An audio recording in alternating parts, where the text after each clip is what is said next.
Greetings, family. Welcome to the Citizens channel. Welcome to Live with Chatufa. We are here on this platform, the platform where we are speaking the word of faith. We are speaking the gospel of the freedom of the Zimbabwean people, because we have come to a season where the freedom of the Zimbabwean people has now come. This is the season of freedom. This is the time of the emancipation of the people of Zimbabwe.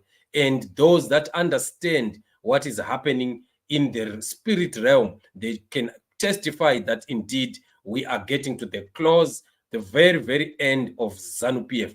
And we are standing and praying and believing God for what he is doing in this season. Definitely, freedom is coming and freedom is our portion. If you are joining us for the very first time and you are not yet subscribed to this channel, please always remember to subscribe, to like, share, and also hit the notification button so that each time we are live, you receive a notification. I would want to welcome everyone who is joining me in the show. We are looking at confessions. We are looking at activities. We are looking at occasions. We are looking at scenarios that are happening in Zimbabwe that are signifying that indeed we are very close to the freedom of the Zimbabwean people. We are shocked to hear EMMERSON Mnangagwa confessing that he watches and enjoys the suffering of the Zimbabwean people. Is this not exposure? I think we are indeed in that time of exposure, the time that we have spoken about, that we need to intensify prayer because God is moving at alarming level, right, to bring freedom to the Zimbabwean people. This is why you hear people like EMMERSON Mnangagwa beginning to like hallucinate and speak things that would even shock the whole world, how he is enjoying the suffering of the Zimbabwean people as he watches. So it means he is confessing that he's deliberately bringing the pain that we are experiencing as the people of Zimbabwe. And such confessions, I am telling you, they are signatory to the end of oppression and dictatorship in the nation of Zimbabwe. We are looking at how Mnangagwa is, from the beginning, his coming into power was very, very questionable. And you remember there's a story that is still hanging in the courts of how he arm twisted the courts to sanctify the coup. The coup was sanctified by the Supreme Court because Mnangagwa arm twisted the judges. And we know that that issue is not yet over. And come 2018, he did not win the elections. We saw him shooting people in the streets and people dying. And we saw 2019 also what happened there during the time of the riots, where people were killed, people were shot, and women were raped. All those are issues that are still hanging over the head of EMMERSON Mnangagwa and this fake and corrupt Second Republic. We also saw the coming of the 2023 elections. This one was the worst, and we saw how he went down, also lost that election, and they continued to force themselves onto power. But this has shown that we are just towards the end of ZANU-PF. Now all systems have started to turn around against EMMERSON Mnangagwa, and he introduced Shavang to try and disseminate and dismember the opposition party, and he succeeded in destroying the opposition. Now the opposition is a dead horse. We are seeing those guys like Tendai Biti and Watchman Ngube who came up and they said they are taking over the dead and defunct Triple C. So quiet nowadays. The monetary policy was issued. The funny and already dead new currency was produced by Mnangagwa and introduced to the country. We did not see these guys as opposition members coming through to give a comment, to also tell the Zimbabweans what they as the opposition think. We saw also when the nomination court set for the Mount Pleasant and Harare East seats, they did not field any candidates there. And we are still asking ourselves, so is this why you were making all that noise? Why you were calling Nelson Chamisa a dictator? Why you were supporting Songezo Shabang? Why you allowed the Triple C to die? Why you were saying why ZANU-PF was saying is protecting you? Now we are seeing it. Why Mchangwa was saying he's working with you guys. Why are you quiet if you are indeed an opposition party to reckon with? We are seeing exposure after exposure after exposure that these are politicians of the stomach. What they wanted to achieve, they've achieved. This is why they are quiet. And now, look at what is happening. Mnangagwa is now coming out to confess that what was done by Shabangu and all the cabal of the pseudo politicians, he is now enjoying the fruits of it. This is why he is speaking the way that he speaks. And I would want us to just listen. I'm sure many of you have had an opportunity to listen to him speaking on a video on how he enjoys the suffering of the Zimbabwean people when he destroys, deliberately destroys the opposition, and then he comes out and he says he enjoys to see that happening. I just want us to take a listen for those that have not probably heard this video. Your Excellency, taking you back home in Zimbabwe, a lot has been happening in the opposition parties in the country. Are you following what has been happening, and what are your views about what has been happening in opposition parties? Look, I'm head of a political party. If my opponents are fighting, I laugh and they enjoy it. Why would I bother to say I want a very strong opposition so that he can challenge me? Yeah. It's good to have an opposition. Our laws allows opposition. This is why the opposition parties are here, but they have their internal conflicts, internal difficulties. Again, it's legitimate for them. They must resolve their problems. They can't expect the ZANU-PF to go into and say, no, look, you are becoming weaker and weaker, and this is not good for us. No, we just move on.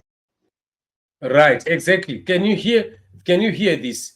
Can you hear this? Mnangagwa wants to pretend as if Zimbabweans are not aware of how he used machinations and the propaganda and the laws or the courts in Zimbabwe and all the shenanigans that ZANU-PF played in propagating Shabangu to the point where we are today, where we see the politics of Zimbabwe having gone to the dogs. You see, this is the very same kind of statements that bring sanctions to the country. These are the very statements that continue to cause Zimbabwe to be seen as a banana republic, where there is no respect of officials that are in the opposition party. All officials of politics must be respected, whether they are in the opposition or in the ruling party. They are supposed to be respected because they still are leaders of people. Right now, Mnangagwa cannot tell the Zimbabwean people that Chamisa is a non-entity when Chamisa has over 2 million people that voted for him. Those are Zimbabweans, and those Zimbabweans still have a right to a say in Zimbabwe. They are quite a big chunk of the people that voted in Zimbabwe, and that those people must be respected. So Mnangagwa is simply demonstrating to the whole world that he cares not about clean politics, he cares not about democracy, he cares not about the rule of law. You know, what they did with Shabangu and the courts and the police and the like, that was a demonstration that there is no rule of law whatsoever in the country, and it continues to, work negatively against the country. No investors, no investments, the economy collapses, the currency collapses, and all this that we are seeing happening in the country. So how do we expect a leadership that thinks the way that Mnangagwa thinks to cause Zimbabwe to rise? Zimbabwe can never rise when we have leaders who think like this. It is very healthy in the whole community of the world to see a country that respects the opposition, that respects dissenting voices. They are supposed to be part and parcel. You can never get rid of the opposition. You can never say you want to live without an opposition in a country. That already shows that you are a dictatorship. And no other sane and normal country or business people or business companies would ever want to associate with you. This is why we are like this. This is why Mnangagwa's situation will never, ever improve. Right now, we have seen the arrest of Amos Chibaya and his team just because they were having a meeting in Gweru where they were chanting out slogans. And the police had to come and arrest them. For what? How can you come and arrest opposition members just because they have gathered? Yet the constitution of the land allows them and gives them a right to gather, a right to association, a right to belong, and a right to, be part and parcel, to form and be active in a political party. And that is very, very sad. And we have Chisano in Zimbabwe right now having come as an advocate for the cancellation of Zimbabwean debts to wherever that Zimbabwe is borrowed money from, and they are failing to pay. They have not serviced the credits as back as 2016. They've not serviced any credit, and now they are trying to use Chisano to negotiate on their behalf. While Chisano is in the country, Mnangagwa is busy arresting opposition members. Can you see that he just shoots himself in the foot every time? And it is sad. It is sad. So when his things fail, when his systems fail, when whatever that he introduces does not alight, Mnangagwa will start to want to point fingers at other people and the like. And yet he himself is the one who causes that. And I wonder whether there are no sane people in ZANU-PF or around Mnangagwa to say, but we can't do this. Because during this time, it is a time that all those people that we are owing money are looking at Chisano's presence in the country. And we must demonstrate to be people that are normal and sane and they can respect the rule of law.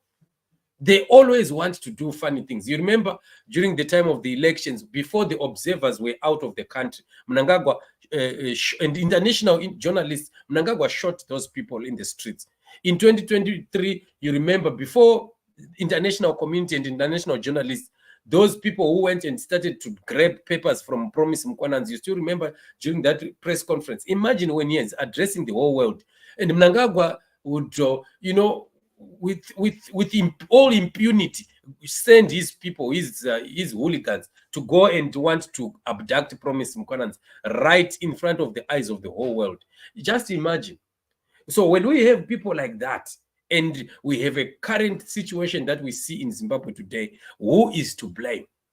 They are so quick. When you see George Charampa, Nick Mangwana, and Chris Muchangwa, and the rest of the cabal and the Varakash are so good at pointing fingers at Nelson Chamisa and the opposition and the like. Yet they fail to see the things that they do right in front of the eyes of the international community. And at the end of the day, it will not work. Mnangagwa threatened to arrest Nelson Chamisa just a day or two after the announcements of the results that were a sham. And just imagine, after Sadiq had condemned the elections, he went and addressed the media and threatened to arrest Chamisa, claiming that the prisons in Zimbabwe are not full. You remember? So all such things are things that we are saying as Zimbabweans. We need a better country. We cannot continue to have a leadership of this nature. Zimbabwe cannot afford to continue to have a people like this. Because what we need in a country is, for any country to prosper, any country to go up, it begins with the leadership. It begins with the people that are driving the ideas, the policies, the structures of government, the arms of government, and everything that causes the country to prosper. They must be run by normal people, by sane people, not the situation that we are seeing right now in the country, where we have cholera pandemic. We continue to have ZANU-PF promoting boreholes instead of bringing piped water. We are seeing strikes of teachers and nurses. We are seeing them being threatened even when they are talking about their own rights. We are seeing poverty rising to alarming levels, with inflation also rising and the economy failing, the people losing money. We are also seeing a lot of these miners and illegal mining happening in the country. Lots and lots of gold being produced from those mines, but the gold is not going to the Reserve Bank. Scott Sakupkwanye, as an individual, he has more gold than the Reserve Bank of Zimbabwe. What is that? Can we safely say we have a leadership? Can we really say we have a country that works? We see hospitals, no ambulances, no medication, everything is down. In Zimbabwean people are just taking it so tough to live in a country. Mnangagwa is just a big shame. Mnangagwa is just a colossal failure. Mnangagwa is a perennial failure. Mnangagwa and ZANU-PF must just leave the Zimbabwean people to choose a government of their choice, to have freedom in Zimbabwe, and we continue to demand for it. We demand freedom from ZANU-PF. ZANU-PF must go, and the time for ZANU-PF to go is now. We need to continue to pray and to continue to believe God for his move in this season. For God is on the move. God is in the movement. God is in our prayers, God is in our declarations and our word, we make sure that the fulfillment of God's word is going to happen in this season. Freedom is coming, citizens. Do not continue to weep. The time for the freedom of the Zimbabwean people is now. Zimbabweans all over the world, in the diaspora and wherever they are, very soon be ready for us to begin to move back into our land, because the time has come and the time is now. God is watching and God is making sure that things continue to go as accordingly, because freedom for the Zimbabwean people is now. And there is nothing that the devil will do, nothing that ZANU-PF will do to stop this, because God is definitely in it. Let's remain strong and make sure that things happen. A5M7 says, where in the world can you fail to find an opposition? Definitely, you can't run a country without that, because it's a sign that there's no democracy. Gogonwe says, kuna mwari kudenga ngavaite zvavo. We have suffered enough. The pensioners, the widows, the orphans have suffered. God does not allow ngavatye mwari vanhu vese ava. Yes, they must really be having people at heart. It is a shame. He's hating us every day. God will deal with him.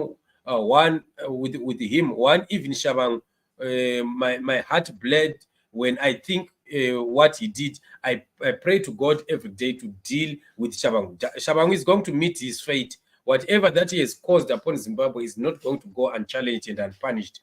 Mnangagwa is not confessing, but he is clowning. What a careless leader. Yes. So what we are seeing here, you don't joke with the lives of individuals, the lives of Zimbabweans, and you want to make a joke out of it. You want to,